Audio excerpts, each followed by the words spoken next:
بالله من الشيطان الرجيم. بسم الله الرحمن الرحيم. الرحمن علم القرآن خلق الإنسان علمه البيان. الشمس والقمر بحسبان والنجم والشجر يسجدان. والسماء رفعها ووضع الميزان ألا تطغوا في الميزان وأقيموا الوزن بالقسط ولا تخسروا الميزان. والأرض وضعها للأنام فيها فاكهة والنخل ذات الأكمام والحب ذو العصف والريحان. فبأي آلاء ربكما تكذبان. خلق الإنسان من صلصال كالفخار وخلق الجان من مارج من نار. فبأي آلاء ربكما تكذبان. رب المشرقين ورب المغربين. فبأي آلاء ربكما تكذبان. مرج البحرين يلتقيان بينهما برزخ لا يبغيان. فبأي آلاء ربكما تكذبان. يخرج منهما اللؤلؤ والمرجان. فبأي آلاء ربكما تكذبان. وله الجوار المنشآت في البحر كالأعلام. فبأي آلاء ربكما تكذبان. كل من عليها فان ويبقى وجه ربك ذو الجلال والإكرام. فبأي آلاء ربكما تكذبان. يسأله من في السماوات والأرض كل يوم هو في شأن. فبأي آلاء ربكما تكذبان.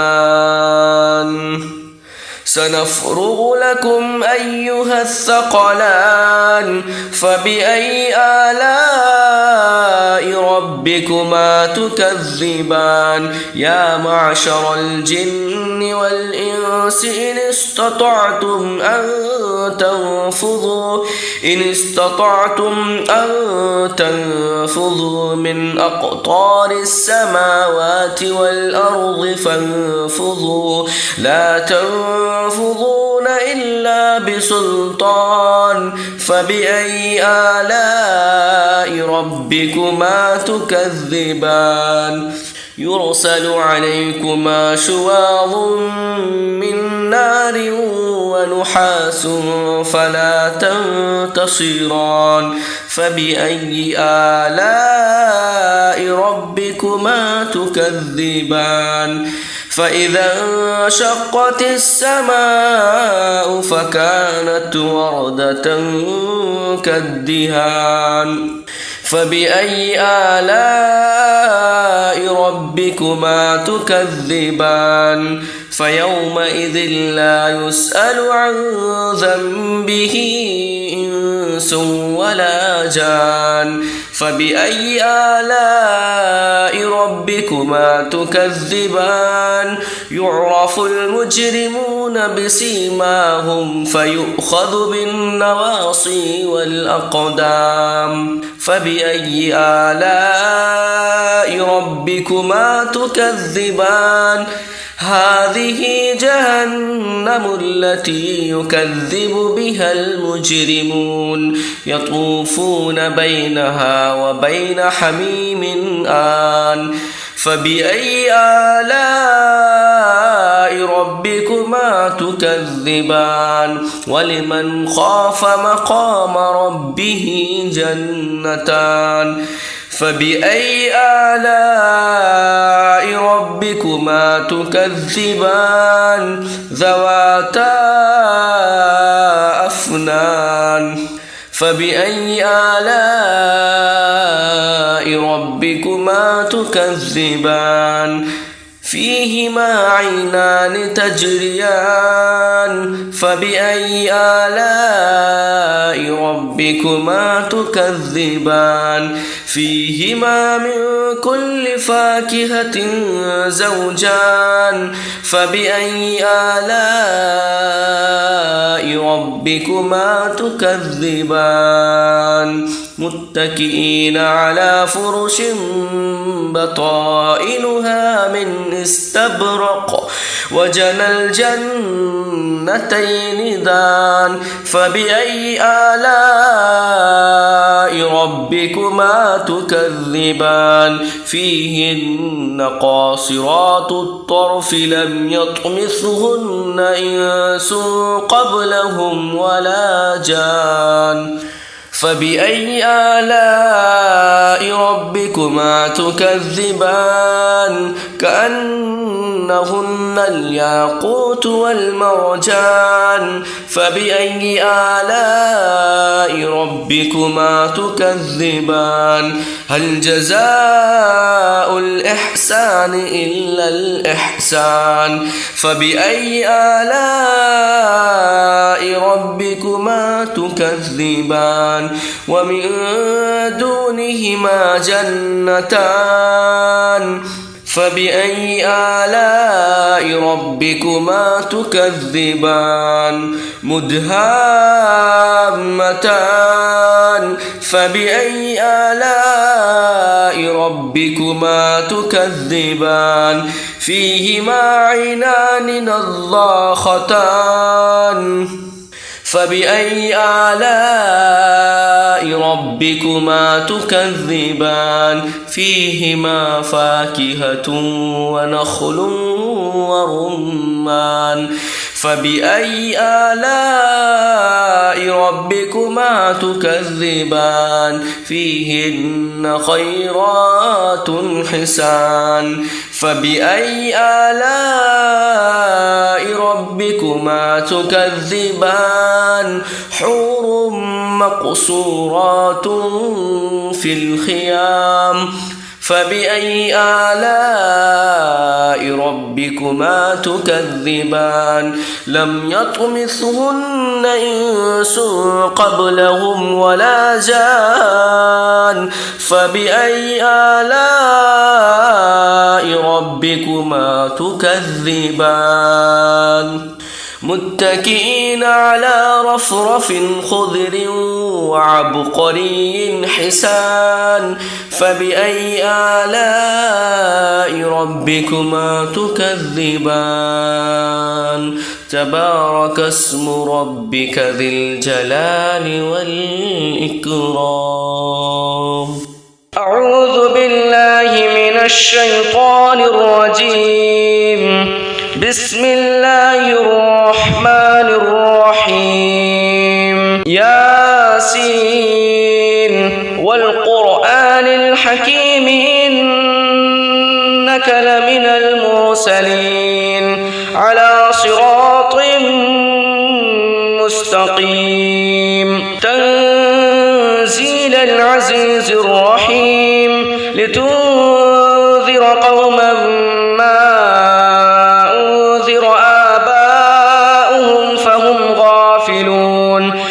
لقد حق القول على أكثرهم فهم لا يؤمنون إنا جعلنا في أعناقهم أغلالا فهي إلى الأذقان فهم مقمحون وجعلنا وجعلنا من بين أيديهم سدا ومن خلفهم سدا فأغشيناهم فهم لا يبصرون وسواء عليهم أأنذرتهم أم لم تنذرهم لا يؤمنون إنما تنذر من اتبع الذكر وخشي الرحمن بالغيب فبشره بمغفرة وأجر كريم إنا نحن نحيي الموتى ونكتب ما قدموا وآثارهم وكل شيء أحصيناه في إمام مبين واضرب لهم مثلا أصحاب القرية إذ جاءها المرسلون إذ أرسلنا إليهم 2 فكذبوهما فعززنا بثالث فقالوا إنا إليكم مرسلون قالوا ما أنتم إلا بشر مثلنا وما أنزل الرحمن من شيء إن أنتم إلا تكذبون قالوا ربنا يعلم إنا إليكم لمرسلون وما علينا إلا البلاغ المبين قالوا إنا تطيرنا بكم لئن لم تنتهوا لنرجمنكم وليمسنكم منا عذاب أليم قالوا طائركم معكم أئن ذكرتم بل أنتم قوم مسرفون وجاء من أقصى المدينة رجل يسعى قال يا قوم اتبعوا المرسلين اتبعوا من لا يسألكم أجرا وهم مهتدون وما لي لا أعبد الذي فطرني وإليه ترجعون أأتخذ من دونه آلهة إن يردني الرحمن بضر لا تغن عني شفاعتهم شيئا ولا ينقذون إني إذا لفي ضلال مبين إني آمنت بربكم فاسمعون قيل ادخل الجنة قال يا ليت قومي يعلمون بما غفر لي ربي وجعلني من المكرمين وما أنزلنا على قومه من بعده من جند من السماء وما كنا منزلين إن كانت إلا صيحة واحدة فإذا هم خامدون يا حسرة على العباد ما يأتيهم من رسول إلا كانوا به يستهزئون ألم يروا كم أهلكنا قبلهم من القرون أنهم إليهم لا يرجعون وإن كل لما جميع لدينا محضرون وآية لهم الأرض الميتة أحييناها وأخرجنا منها حبا فمنه يأكلون وجعلنا فيها جنات من نخيل وأعناب وفجرنا فيها من العيون ليأكلوا من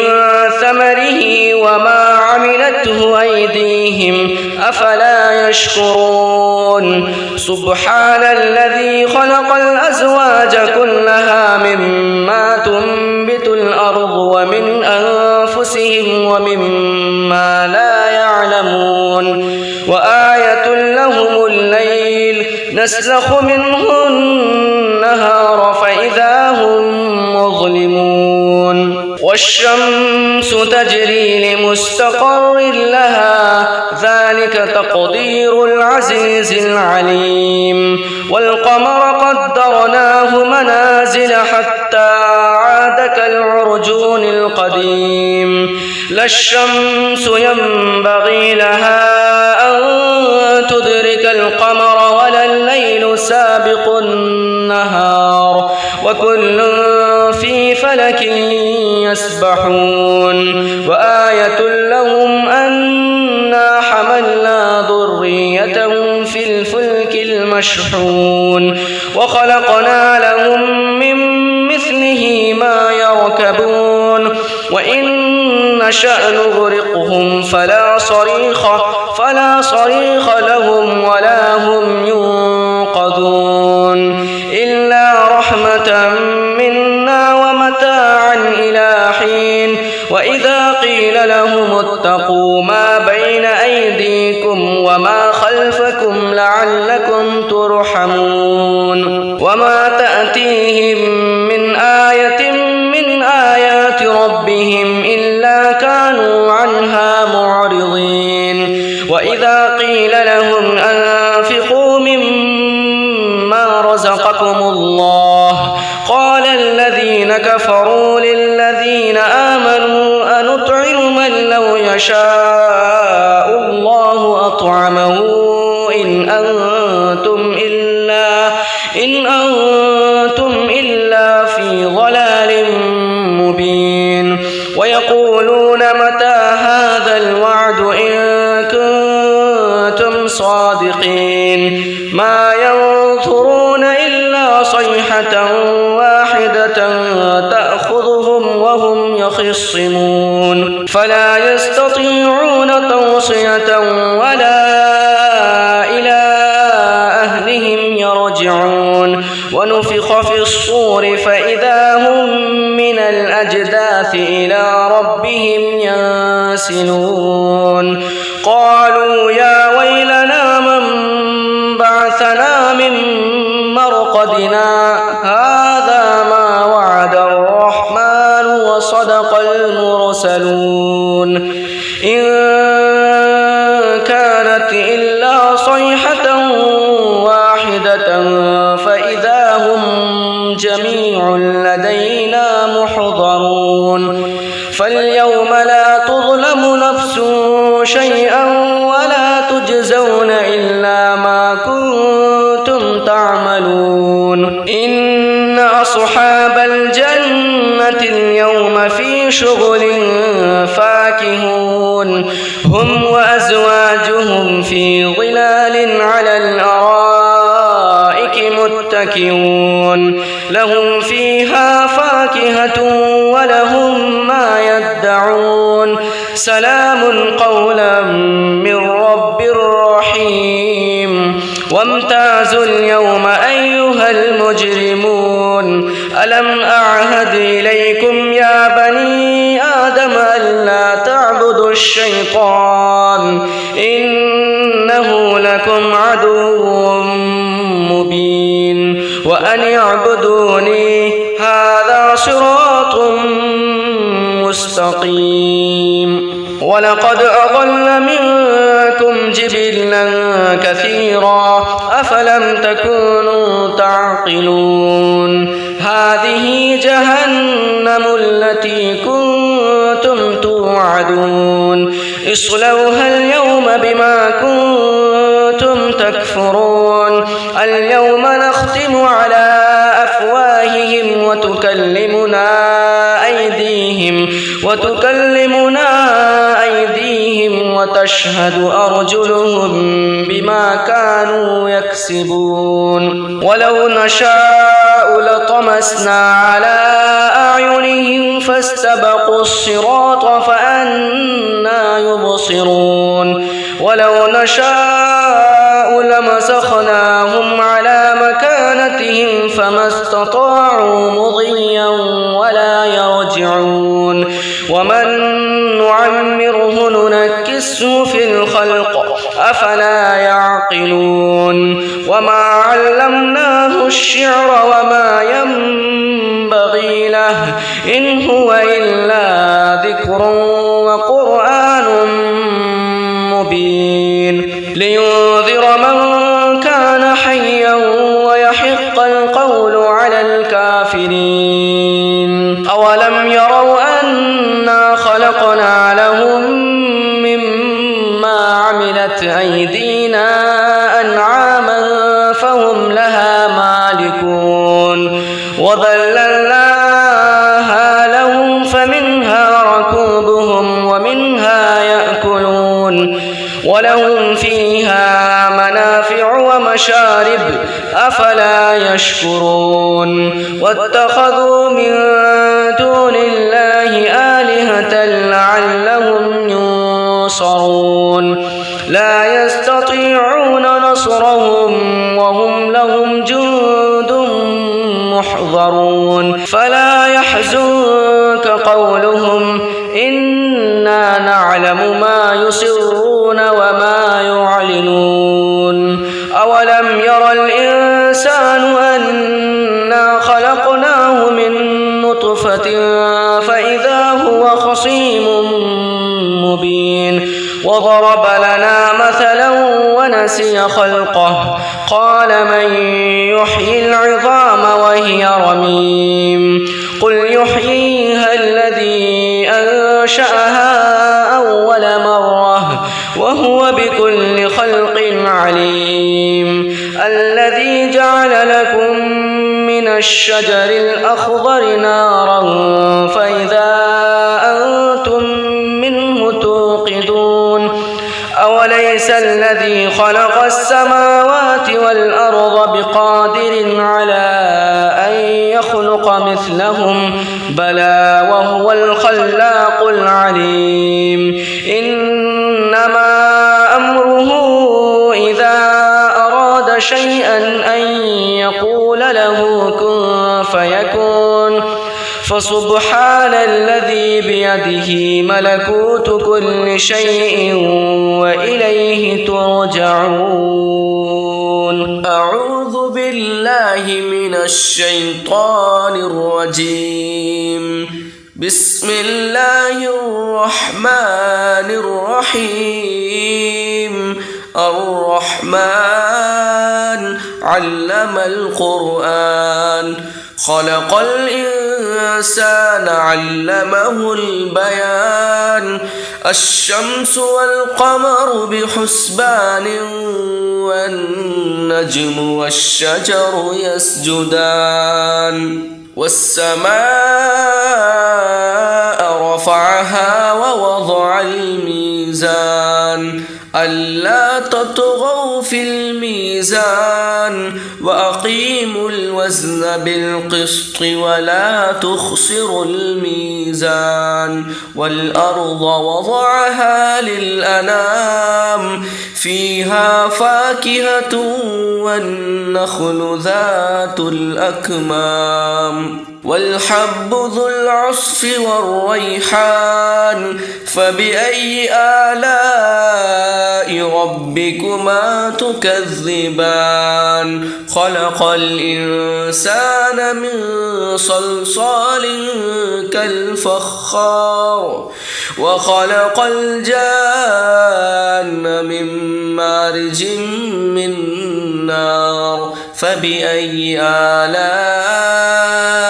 ربكما تكذبان رب المشرقين ورب المغربين فبأي آلاء ربكما تكذبان مرج البحرين يلتقيان بينهما برزخ لا يبغيان فبأي آلاء ربكما تكذبان يخرج منهما اللؤلؤ والمرجان فبأي آلاء ربكما تكذبان وله الجوار المنشآت والظلمات في البحر كالأعلام فبأي آلاء ربكما تكذبان كل من عليها فان ويبقى وجه ربك ذو الجلال والإكرام فبأي آلاء ربكما تكذبان يسأله من في السماوات والأرض كل يوم هو في شأن فبأي آلاء ربكما تكذبان سنفرغ لكم أيها الثقلان فبأي آلاء ربكما تكذبان يا معشر الجن والإنس إن استطعتم أن تنفذوا من أقطار السماوات والأرض فانفذوا لا تنفذون إلا بسلطان فبأي آلاء ربكما تكذبان يرسل عليكما شواظ من نار ونحاس فلا تنتصران فبأي آلاء ربكما تكذبان فإذا انشقت السماء فكانت وردة كالدهان فبأي آلاء ربكما تكذبان فيومئذ لا يسأل عن ذنبه إنس ولا جان فبأي آلاء ربكما تكذبان يعرف المجرمون بسيماهم فيؤخذ بالنواصي والأقدام فبأي آلاء ربكما تكذبان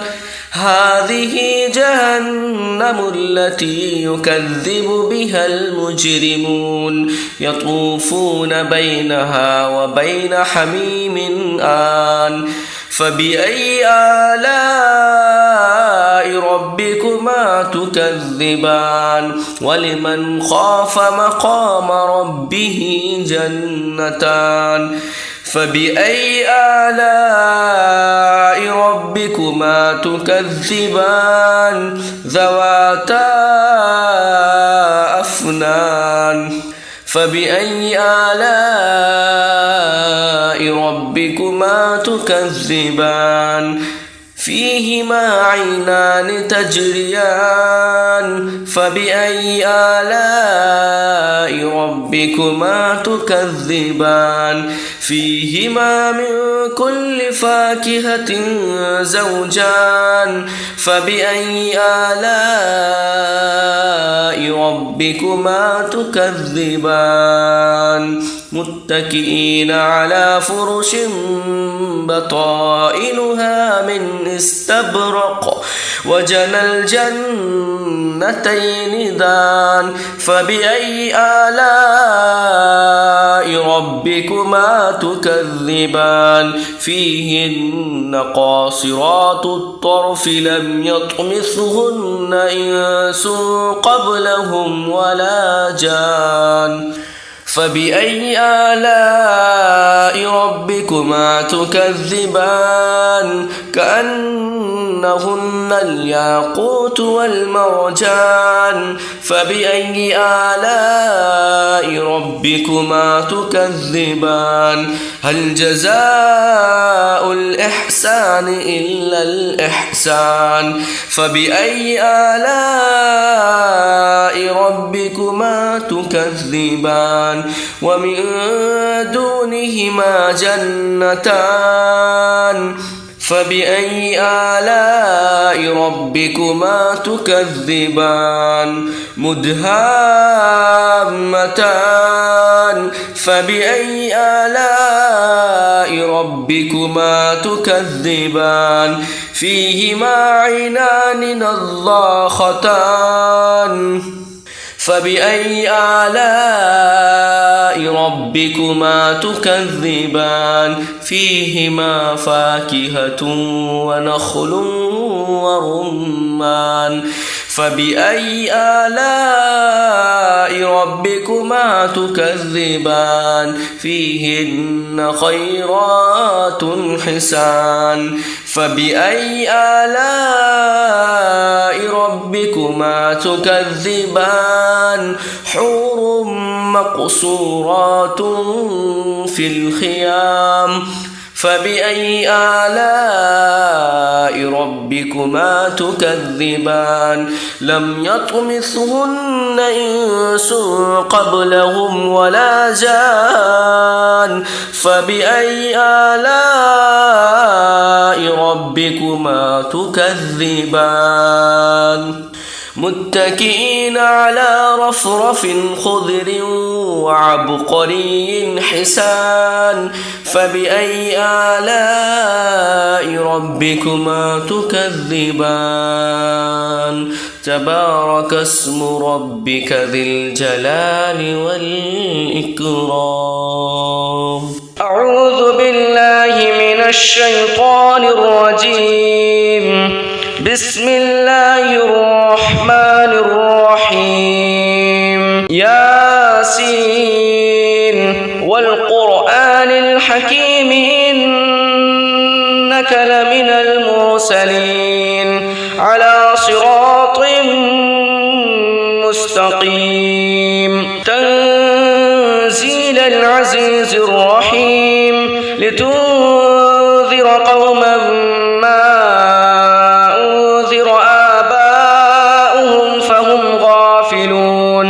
لقد حق القول على أكثرهم فهم لا يؤمنون إنا جعلنا في أعناقهم أغلالا فهي إلى الأذقان فهم مقمحون وجعلنا من بين أيديهم سدا ومن خلفهم سدا فأغشيناهم فهم لا يبصرون وسواء عليهم أأنذرتهم أم لم تنذرهم لا يؤمنون إنما تنذر من اتبع الذكر وخشي الرحمن بالغيب فبشره بمغفرة وأجر كريم إنا نحن نحيي الموتى ونكتب ما قدموا وآثارهم وكل شيء أحصيناه في إمام مبين واضرب لهم مثلا أصحاب القرية إذ جاءها المرسلون إذ أرسلنا إليهم اثنين فكذبوهما فعززنا بثالث فقالوا إنا إليكم مرسلون قالوا ما أنتم إلا بشر مثلنا وما أنزل الرحمن من شيء إن أنتم إلا تكذبون قالوا ربنا يعلم إنا إليكم لمرسلون وما علينا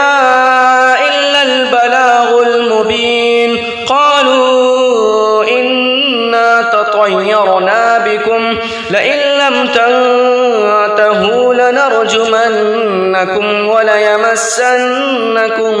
منا عذاب أليم قالوا طائركم معكم أئن ذكرتم بل أنتم قوم مسرفون وجاء من أقصى المدينة رجل يسعى قال يا قوم اتبعوا المرسلين اتبعوا من لا يسألكم أجرا وهم مهتدون وما لي لا أعبد الذي فطرني وإليه ترجعون أأتخذ من دونه آلهة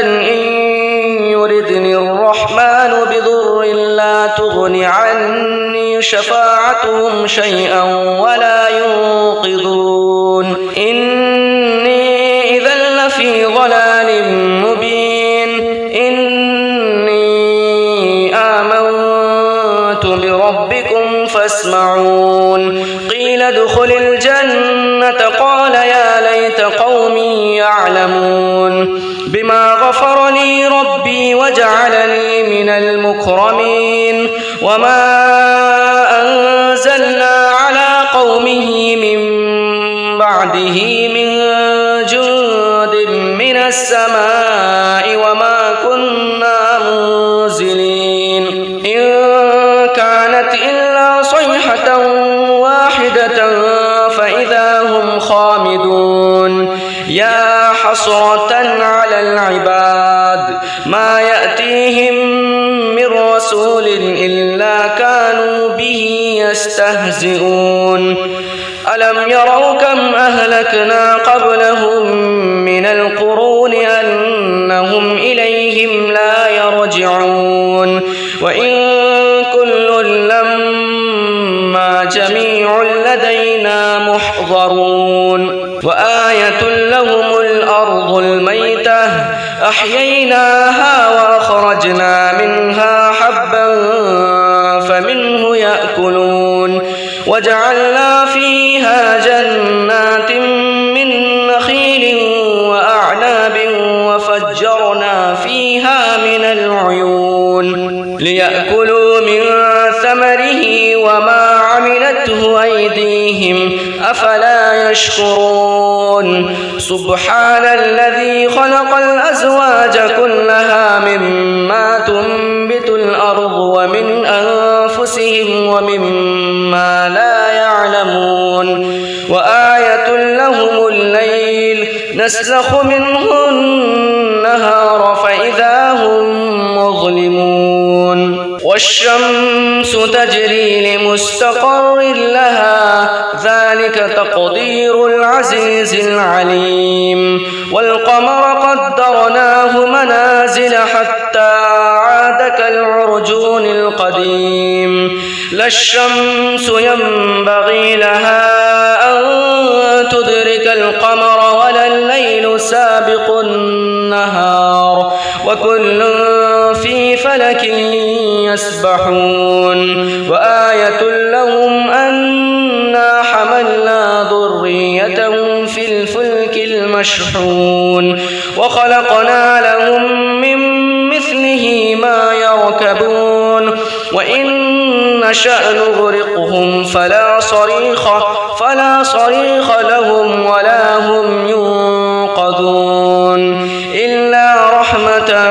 منا ومتاعا إلى حين وإذا قيل لهم اتقوا ما بين أيديكم وما خلفكم لعلكم ترحمون وما تأتيهم من آية من آيات ربهم إلا كانوا عنها معرضين وإذا قيل لهم أنفقوا مما رزقكم الله قال الذين كفروا للذين آمنوا أنطعم من لو يشاء الله أطعمه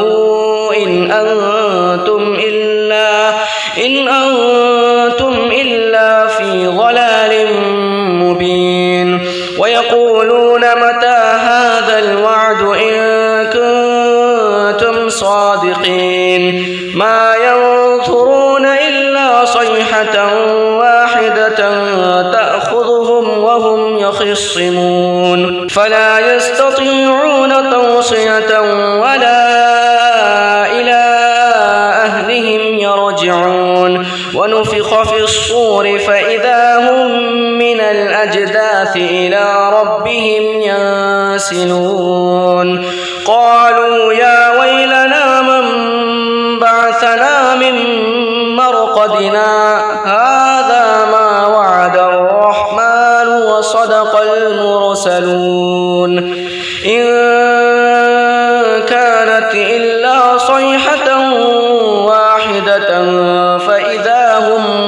جميع لدينا محضرون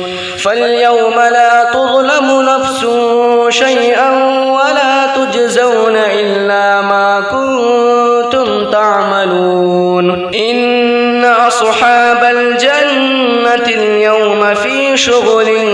فاكهون هم وأزواجهم في ظلال على الأرائك متكئون لهم فيها فاكهة ولهم ما يدعون سلام قولا من رب رحيم وامتازوا اليوم أيها المجرمون ألم أعهد إليكم يا بني آدم ألا تعبدوا الشيطان إنه لكم عدو مبين وأن اعبدوني هذا صراط مستقيم ولقد أضل منكم جبلا كثيرا أفلم تكونوا تعقلون هذه جهنم التي كنتم توعدون اصلوها اليوم بما كنتم تكفرون اليوم نختم على أفواههم وتكلمنا أيديهم وتشهد أرجلهم بما كانوا يكسبون ولو نشاء لطمسنا على أعينهم فاستبقوا الصراط فأنى يبصرون ولو نشاء لمسخناهم على مكانتهم فما استطاعوا مضيا ولا يرجعون ومن نعمره ننكسه في الخلق أفلا يعقلون وما علمناه الشعر وما ينبغي له إن هو إلا ذكر وقرآن مبين لينذر من كان حيا ويحق القول على الكافرين أولم يروا أنا خلقنا لهم مما عملت أيدينا أنعاما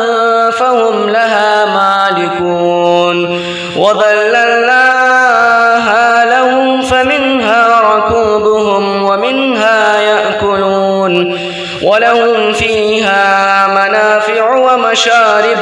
أفلا يشكرون واتخذوا من